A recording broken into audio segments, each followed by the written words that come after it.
या गोष्टी तुम्हाला आतून मजबूत बनवतील. नक्की ऐका. आयुष्यामध्ये नेहमी एक गोष्ट लक्षात ठेवा की जी गोष्ट तुम्ही कमवू शकता ती गोष्ट दुसऱ्याकडून मागणे बंद करा.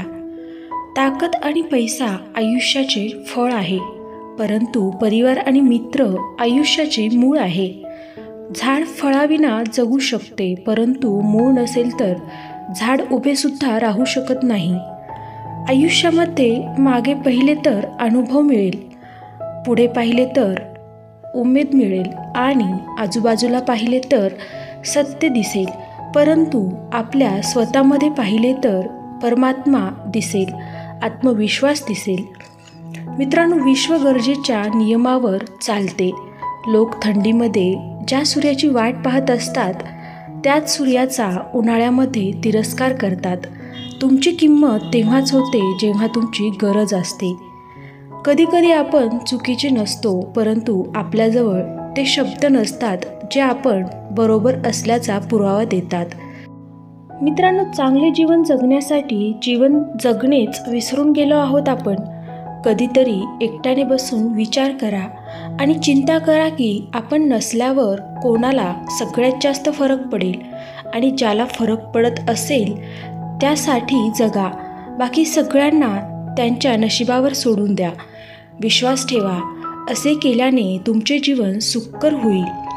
भलेही तुमच्याजवळ सर्व प्रकारच्या डिग्री असतील, परंतु जर तुम्ही आपल्या माणसाचे डोळे वाचू शकले नाही तर तुम्ही अशिक्षित आहात. कडुलिंबाच्या पानांना तुम्ही कितीही दह्यात किंवा साखरेत मिसळवा, परंतु ते कडूच राहते. तसेच दुष्ट व्यक्तीला तुम्ही कितीही ज्ञान द्या तरीही ते त्यांची धृष्टता सोडत नाहीत. कोणी आपला अपमान केला किंवा आपल्याला नाकारले तर त्यापासून लांब जाण्यापेक्षा त्यांच्या समोर राहून काहीतरी असे करायचे की आपला अपमान करून तो माणूस कायमचा पछतावा करेल.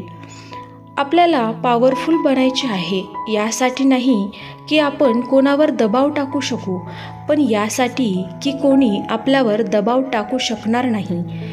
ज्या दिवशी तुमची सही ऑटोग्राफ बनेल त्या दिवशी समजून घ्या तुम्ही एक यशस्वी व्यक्ती झाले आहात. चांगलेपणा आपल्यात नाही तर आपल्याला पाहणाऱ्यांमध्ये असतो. कारण असे कसे शक्य आहे की एकच व्यक्ती काही लोकांना खूप चुकीचा वाटतो, परंतु तोच व्यक्ती काही लोकांना खूप समजूतदार वाटतो. मजबूत व्यक्तीकडे पाहून लोकांना वाटते की हा तुटत कसा नाही, परंतु लोकांना हे माहीत नसते की तुटल्यामुळेच हा व्यक्ती इतका मजबूत झालेला आहे. मित्रांनो, लोकांच्या बोलण्यात असलेला गोडवा यावरून आपण कधी लोकांचे मन ओळखू शकत नाही. मोराला पाहून कोणाला वाटेल की मोर साप पण खातो.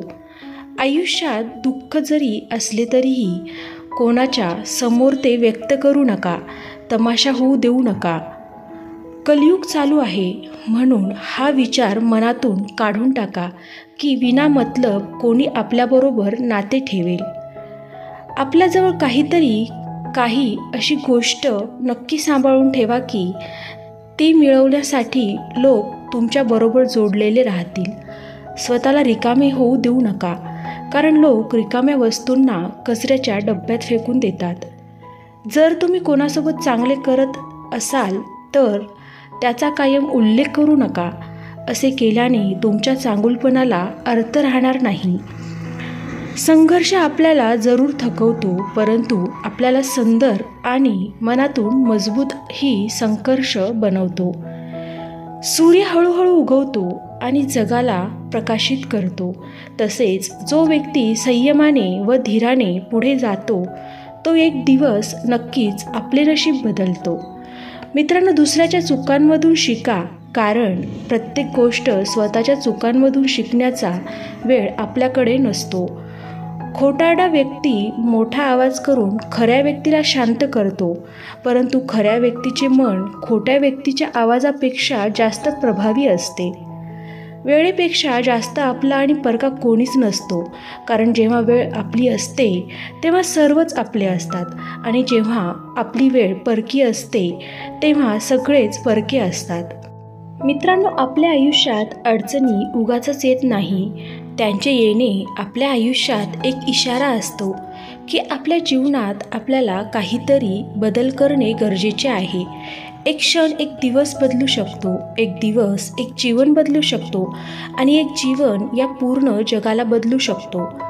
राजमहालामध्ये तर कौरव राहत होते, वनवास तर पांडवांनी भोगला होता, राजपाट तर कंसाजवळ होता, श्रीकृष्णाने जन्म तर तुरुंगात घेतला होता, सोन्याची लंका पुष्पक विमान हे तर रावणाजवळ होते, श्रीराम यांनी तर वनवासच बघितला होता. सत्याबरोबर प्रत्येक वेळी संघर्ष असतोच. देवाला सुद्धा संघर्ष करावा लागला आहे. आपण तर एक मनुष्य आहोत. यश मिळवायचे असेल तर नशिबापेक्षा मेहनतीवर विश्वास ठेवा. सत्य कायम पाण्यात पडलेल्या एक थेंब तेलासारखे असते. कितीही असत्याचे पाणी त्यावर टाकले तरीही ते पाण्याच्या वरच तरंगत राहते. मित्रांनो, तुम्हाला व्हिडिओ कसा वाटला मला कमेंट करून नक्की कळवा. व्हिडिओला लाईक करून चॅनलला सबस्क्राईब करा. धन्यवाद.